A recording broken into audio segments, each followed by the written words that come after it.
Nous sommes très heureux de vous accueillir dans cette émission consacrée à la famille et qui a pour titre Famille à la une, dans la mesure où nous voulions donner la priorité à la famille. Aujourd'hui, nous voulons aborder une question qui nous paraît fondamentale dans le cadre familial, la question de la communication. Et pour cela, j'ai avec moi Linda Kohler qui me posera un certain nombre de questions, qui sera tout simplement votre interprète, puisque nous savons que les questions qui ont été préparées sont des questions que très souvent les membres de la famille se posent. Juste avant de poursuivre, je voudrais vous inviter à prier avec nous. Prions ensemble. Éternel, notre Dieu, que tu sois avec nous, particulièrement alors que nous allons aborder cette question de la communication. Nous croyons, Père, que tu peux nous aider, tu peux nous permettre de trouver le moyen ou les moyens d'être de meilleurs communicants. En tout cas, nous comptons sur toi au cours de cette émission pour que nous puissions porter des réponses aux questions qui seront posées. Merci une nouvelle fois de nous permettre d'avoir cette émission. Au nom de Jésus, pour ta gloire. Amen. Amen.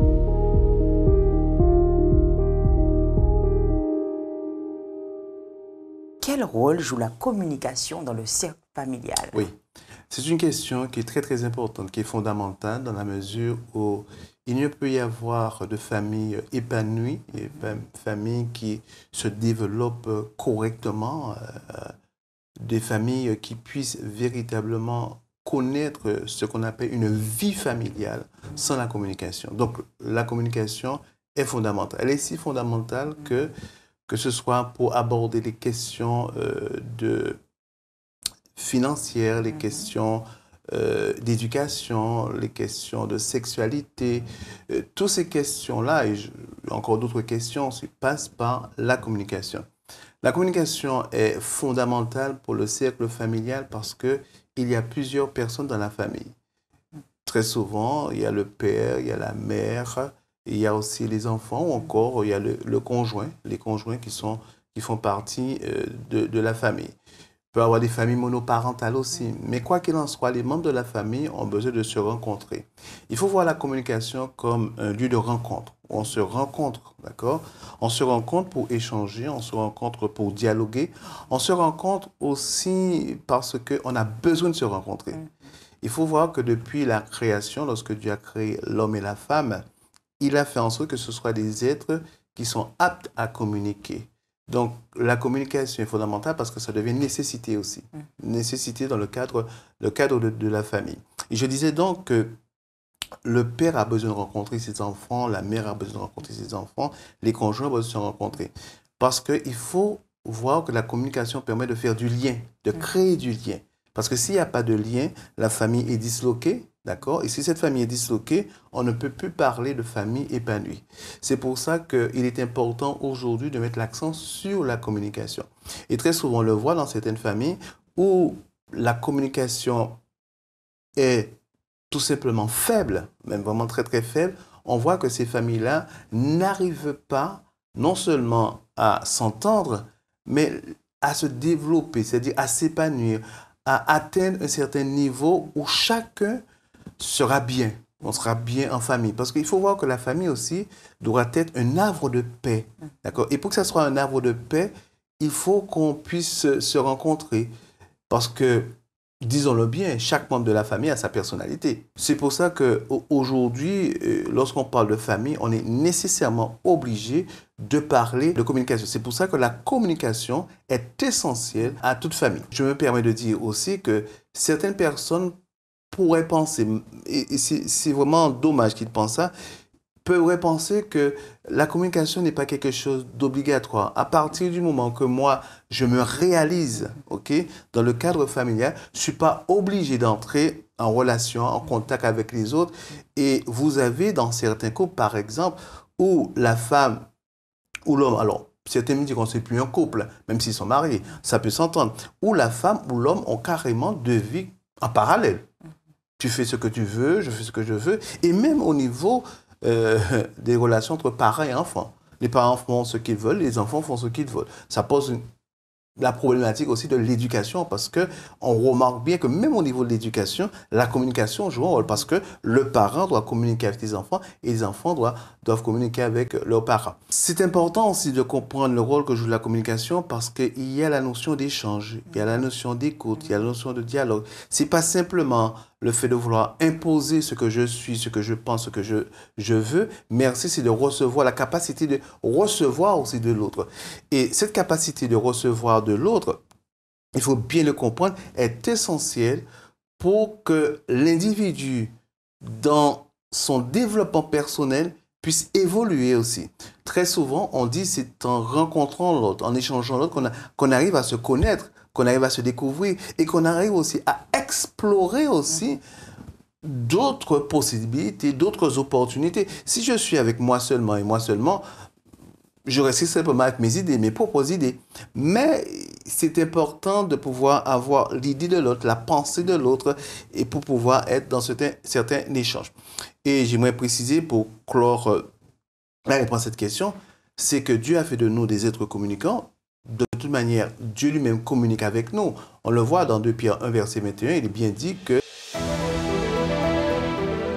En effet, ce n'est pas par une volonté humaine qu'une prophétie a jamais été apportée, mais c'est porté par le Saint-Esprit que des hommes ont parlé de la part de Dieu.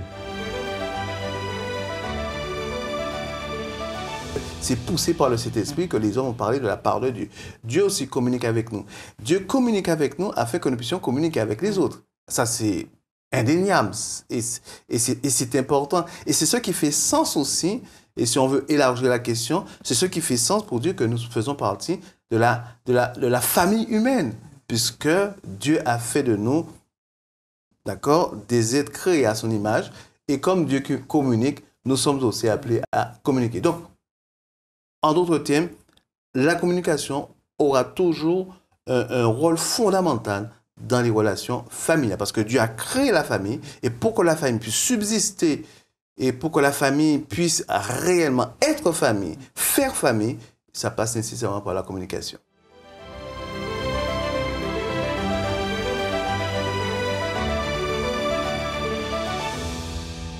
Pourquoi la communication maintenant est un sujet aussi sensible dans les relations familiales? C'est sensible parce que nous avons envie, et ça c'est un peu l'homme, l'être, puisque nous sommes un peu dans un certain égocentrisme, égoïsme. Alors, depuis l'entrée du péché, le moi est démesuré, voire surmesuré, on dira même, d'accord? Puisque on veut, dans la communication, on cherche quelque part à imposer, à s'imposer certaines fois. Alors, on peut être conscient ou pas conscient de la chose, d'accord? Et il arrive très souvent que l'autre me dérange. Non seulement dans sa manière de communiquer, il me dérange aussi par rapport à ce qu'il apporte dans la communication. Il me dérange aussi parce qu'il ne va pas nécessairement dans mon sens, d'accord? Donc, le sujet est sensible. Sensible parce que cela va me demander de faire quelques efforts, quelques aménagements de ma part, tu vois? Et à considérer qu'il y a quelqu'un en face, d'accord? Et dans le cadre familial, c'est d'autant plus prégnant et, on va dire, aussi crucial, aussi pertinent, parce qu'on vit en famille, on vit dans la même maison. Si c'est quelqu'un qui est à l'extérieur, quelque part, ça m'est complètement égal, il pense, il dit, mais dans le cercle familial, tu es obligé de composer avec ceux qui sont dans le cadre familial. D'accord? Et c'est très souvent ce qui se produit aussi lorsqu'on a des enfants qui sont petits, quand ils sont petits, la communication avec maman, papa, on voit lorsqu'ils commencent à devenir adolescents, ils commencent à s'affirmer. Là déjà, on se rend compte que la manière dont ils vont répondre, ils vont nous présenter leurs idées, leurs divergences de point de vue. Donc, ce qui fait qu'effectivement, ça devient un sujet très, très, très sensible parce qu'il faut prendre en considération, comme je disais, l'autre et l'altérité, ce qu'on appelle l'altérité, parce que l'altérité, c'est l'autre dans toute sa dimension et dans toutes ses dimensions, si tu me permets, dans la mesure où l'autre existe. Ce qui fait que l'autre existe. C'est comme Descartes disait, je pense, donc je suis. Donc l'autre existe. Et de par le fait que l'autre existe, ça, certaines fois, ça peut être déroutant, ça peut nous placer dans une situation où on est un peu mal à l'aise, on ne comprend pas toujours, parce que je me rappelle quand moi j'ai fait ma formation de conseiller conjugal et familial, nous étions amenés à avoir le psychologue à la fin pour qu'on puisse plus ou moins faire un état des lieux de notre psychisme, on dira. Et la psychologue me disait, Monsieur Bibrac, vous avez un problème. Je disais, c'est quoi mon souci? Vous voulez tout comprendre. Vous voulez tout comprendre, vous voulez tout qu'on vous explique tout.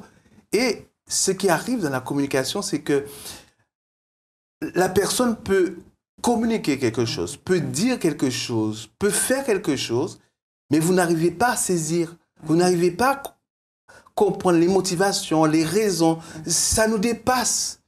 Et je dis, on est carrément dépourvu de possibilités pour pouvoir entrer en relation avec la personne, parce qu'on se dit, je veux comprendre, mais je ne comprends pas. Et surtout, alors le thème qui est souvent utilisé, hein, moi, quand je reçois certains couples, certains parents, certains enfants, c'est pas logique. C'est le thème qu'on a. C'est pas logique. C'est pas logique qu'il fasse ça, c'est pas logique qu'il dise ça. Attends, t'as ta logique. C'est ce qui rend le sens de la communication si sensible, parce que c'est ta logique. OK. Lui, il a sa logique. On n'a pas tous la même logique. Déjà, on n'a pas la même histoire, même si on est de la même famille, d'accord. On a certainement commencé une histoire ensemble, mais déjà, les conjoints viennent de deux histoires différentes, d'accord, deux expériences différentes. Les enfants font leurs propres expériences aussi avec leurs amis, leurs camarades aussi, pour ceux qui sont scolarisés, avec leurs professeurs dans un cadre scolaire. Donc, on voit que avec tout ce mélange-là, on peut comprendre que la communication soit aussi sensible, un sujet aussi sensible. Mais il faut l'aborder. Aussi sensible soit le sujet, il faut aborder la question de la communication. Il faut l'aborder en toute liberté, en toute connaissance de cause aussi. Il faut l'aborder aussi parce que, on a dit au départ, c'est fondamental pour les relations familiales, mais aussi la communication me permet aussi de me déplacer. C'est-à-dire que je suis Jacques Bibrac, mais vis-à-vis de mon épouse, je dois faire un pas vers elle. Elle doit faire un pas vers moi. C'est-à-dire que ça me pousse à sortir de ma zone de confort, de ma zone habituelle, pour aller aussi vers l'autre. C'est ça qui fait aussi le côté aussi sensible de la chose, parce que ça demande. Ce n'est pas évident. C'est pas évident, c'est pas du tout évident. Ça demande effectivement qu'on prenne sur soi, d'accord? Surtout lorsqu'on ne comprend pas. Alors, je dis souvent dans la préparation au mariage, et ça fait sourire les futurs couples, conjoints, vous savez, vous n'allez pas toujours comprendre votre épouse, vous n'allez pas toujours comprendre votre époux, vous n'allez pas toujours comprendre vos enfants, mais votre époux est votre époux, votre épouse est votre épouse. Vos enfants sont vos enfants. Et ils existent. Et c'est ça qui nous pose problème, là, certainement, c'est qu'il existe. S'il existe, il a sa liberté de penser d'agir.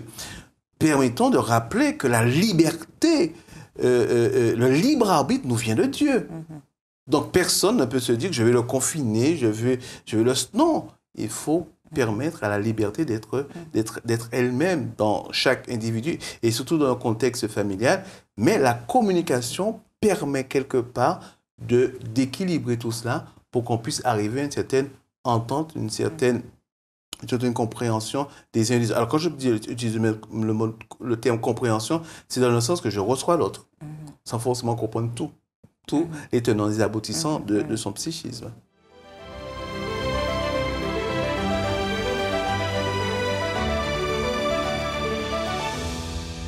Quelles sont les clés pour améliorer la communication avec nos proches? La toute première chose, il faut déjà accepter la différence de l'autre. L'autre est différent. Voilà. L'autre est différent, donc s'il est différent, il ne pense pas comme moi, il ne réagit pas comme moi, il n'agit pas comme moi, il ne voit pas les choses de la même manière que moi. C'est déjà le postulat. Il est différent. S'il est différent, si je veux vraiment entrer en communication avec lui, il faut que j'accepte sa différence. Mais que je l'accepte et que je la reçois. Recevoir la différence de l'autre, c'est-à-dire, c'est prendre en considération sa différence. C'est pas simplement dire qu'il est différent, mais le prendre en considération et se dire que sur le plateau de la communication, si on peut utiliser ça, sur le plateau de la communication, il y a l'autre avec ce qu'il est. Sur le plateau de la communication, il y a moi avec ce que je suis, différent de l'autre. Et si l'autre est différent, et si moi je suis différent, il ne faut pas refuser ce que j'appelle l'échange d'idées. Alors, il arrive souvent parce que je pense différemment que toi, je ne suis pas d'accord avec toi, qu'on pense qu'on n'aime pas la personne ou encore on ne se comprend pas. Non, ce n'est pas cela. C'est que l'autre est différent, il a des idées différentes, il a des pensées différentes, il a une manière différente d'agir. Moi aussi, c'est pareil. Qu'il y ait quelques conflits, quelques incompréhensions, quelques, je dirais, différentes divergences, je cherchais le terme, quelques divergences, c'est normal. J'aimerais dire à tous ceux qui nous écoutent, c'est normal. S'il n'y a pas ça, ça veut dire qu'il y a un qui n'existe plus. Et le but de la communication, c'est pas que l'autre n'existe plus. C'est que l'autre puisse pleinement exister et que moi je puisse exister aussi et que sur l'existence de deux êtres, on arrive quand même à se parler. On arrive à communiquer. Lorsque nous regardons la création, la variété d'hibiscus, par exemple, on a été étonné. Dieu n'a pas fait qu'une seule hibiscus. Lorsqu'on regarde la création de l'homme et de la femme, Dieu a bien fait un homme et une femme. Ils sont différents, mais ils sont quand même arrivés à s'unir, à être dans une communication qui leur permet de vivre ensemble. Donc la question de la différence est déjà fondamentale. Accepter la différence de l'autre. Maintenant, si on parle d'accepter la différence de l'autre, il est important aussi de mettre en avant aussi l'écoute. Je dois apprendre à écouter. C'est tellement difficile aujourd'hui d'écouter. Vous avez certaines fois, il faut assister à certaines conversations. Bon, c'est assez amusant certaines fois. Je dis ça avec un peu d'humour. Vous avez une discussion entre deux conjoints. Le mari commence à parler. OK? Il n'a pas fini de parler. Il n'a pas fini véritablement son propos, de l'amener jusqu'au bout. La femme réagit déjà. Mais tu n'as même pas pris le temps d'entendre l'ensemble du propos pour te faire une idée globale. Et une des clés de la communication, c'est l'écoute. Il faut apprendre à écouter. Apprendre à écouter veut dire savoir taire aussi. Alors déjà, savoir se taire et de savoir taire aussi tous ses a priori, tous ses préjugés pour recevoir l'autre. Donc, l'écoute active, l'écoute attentive, je participe avec toi dans cette écoute. Ok? Je t'écoute, tu m'écoutes, on s'écoute. Et c'est à travers l'écoute qu'effectivement, que la communication va prendre véritablement toute son ampleur. D'accord? Et c'est beau, je le dis avec beaucoup d'émerveillement, mais c'est beau de voir cela. Et cette écoute-là, ce n'est pas entre les adultes seulement, mais entre les enfants et aussi les parents. Ça me rappelle une anecdote où un jour, la voiture du père était en panne. Il cherchait désespérément d'où venait la panne et le petit garçon est arrivé et dit « Papa, peut-être c'est ce fil-là qu'il faudrait brancher, peut-être qu'il s'est débranché. » Et le père de dire à l'enfant « Qu'est-ce que tu connais en voiture? Qu'est-ce que tu connais en mécanique ?» Et finalement, à un moment donné, il s'est raisonné. Il s'est dit « Bon, peut-être qu'il a raison. » Et il a branché le fil. Effectivement, la voiture a démarré. Donc, d'où ça montre l'importance d'écouter. Dans le cercle familial, il faut écouter tous les membres de la famille. Il faut permettre à chaque membre de la famille d'avoir une voix, de pouvoir s'exprimer. D'accord? Et dans cette communication, il faut savoir écouter aussi le langage corporel. Vous savez, on parle beaucoup plus avec son corps qu'avec des mots. D'accord? Le langage corporel, le ton. Il suffit simplement de regarder un individu. Et c'est là où je dis très souvent, au couple particulièrement, regardez votre époux, votre épouse, pour savoir si vous pouvez à cet instant précis lui dire telle ou telle chose. Parce que le corps parle. Le corps dit, je ne suis pas disposé. Le corps dit, je suis disposé. Le corps dit, je suis triste. Je ne vais pas bien. Ça transparaît dans notre physique, notre manière d'être, notre manière de faire, notre manière de marcher aussi. D'accord? Donc, il est important les deux clés déjà, premièrement, accepter la différence et écouter.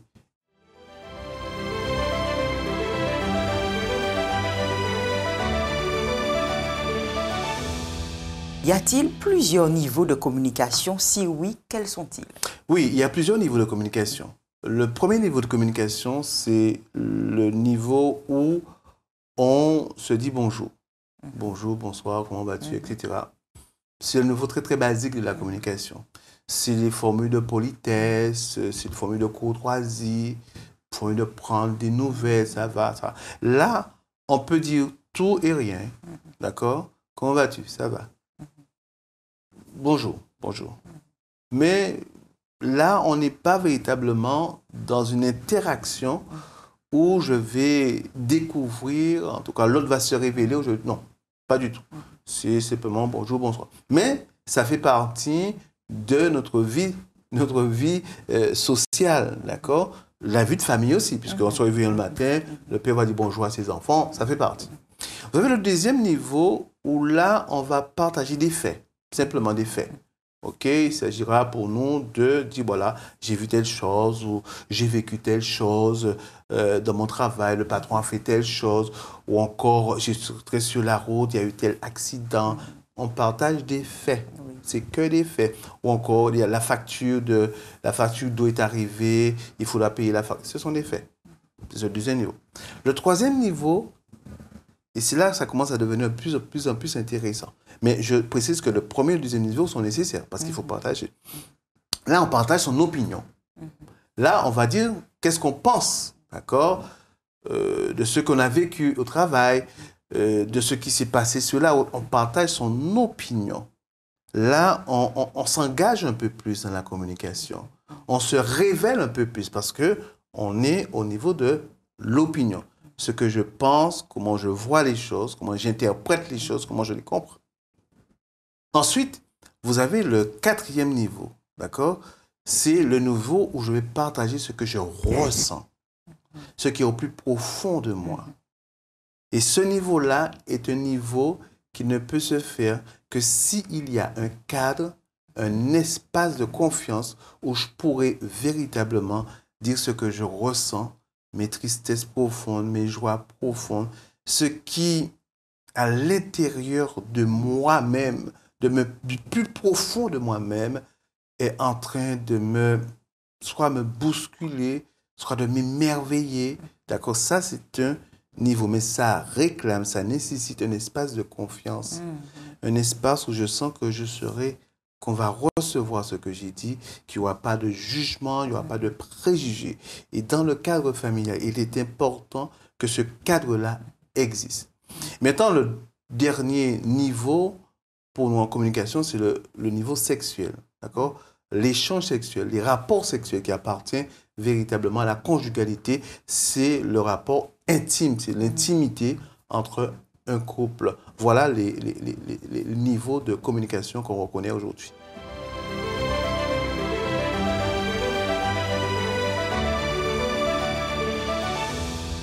Alors, pour terminer, si je n'arrive pas à communiquer avec mon mari, que dois-je faire, pasteur? Alors, si vous n'arrivez pas à communiquer avec votre mari, posez-vous la question de savoir pourquoi vous n'arrivez pas à communiquer. Et s'identifier à votre niveau, déjà, premièrement, qu'est-ce que vous ne faites ou qu'est-ce que vous ne faites pas. OK? Donc, il faut faire une analyse, un diagnostic. Très souvent, je propose à ces personnes, si c'est un cadre purement ecclésial, pastoral, trouver un professionnel qui va vous recevoir, qui va vous parler et qui vous permettra avec vous d'identifier effectivement les obstacles que vous avez en matière de communication. Pourquoi je le dis? On ne peut pas être au balcon et en train de passer dans la rue. Cela veut dire que vous ne pouvez pas faire l'analyse vous seul. Vous avez besoin de quelqu'un de vous, une tierce personne, de vous aider à faire cette analyse-là. Parce qu'on n'est pas toujours sincère et honnête avec soi-même. Ça, c'est un point. Et la deuxième chose, dans la nature de l'homme, on cherche souvent à avoir raison. D'accord? Si je n'arrive pas à communiquer avec lui, en tout cas, s'il n'y a pas de communication avec lui, c'est sa faute. C'est lui le responsable. Parce que moi, je fais tout. Ça peut effectivement qu'on fait tout, mais peut-être qu'on fait tout, peut-être pas au bon moment, peut-être pas de la meilleure des façons. D'accord? Donc, il faut faire un diagnostic pour savoir réellement quelle est la difficulté, quel est le problème. Et je préciserai, si ce problème-là existe au niveau du couple, j'encouragerai le couple à consulter ensemble, à se mettre d'accord pour consulter ensemble, puisqu'il y a une problématique de taille, puisque si la communication est essentielle, fondamentale dans la vie familiale, elle est d'autant plus importante dans la vie conjugale. Elle est importante dans la vie conjugale parce que s'il n'y a plus de communication dans la vie conjugale, il n'y a plus de couple. Parce qu'il n'y a plus d'échange, il n'y a plus de dialogue, il n'y a plus de partage. Donc j'encourage cette personne à consulter pour qu'on puisse identifier quels sont effectivement les obstacles, les heurts qui se présentent sous la voie de la communication avec son conjoint. Voilà, j'en ai terminé avec les questions. D'accord. Merci Linda d'avoir été le porte-parole de ces personnes. Je vous invite maintenant à prier ensemble pour que nous demandons à Dieu de faire en sorte que nous puissions continuer la communication.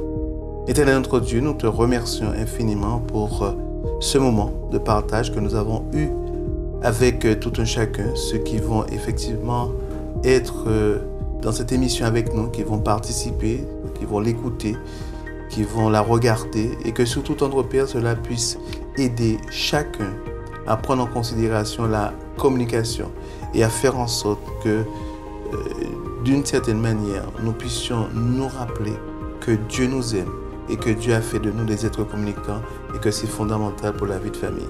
Merci une nouvelle fois pour ta présence à nos côtés. Au nom de Jésus, pour ta gloire. Amen. Amen. Amen.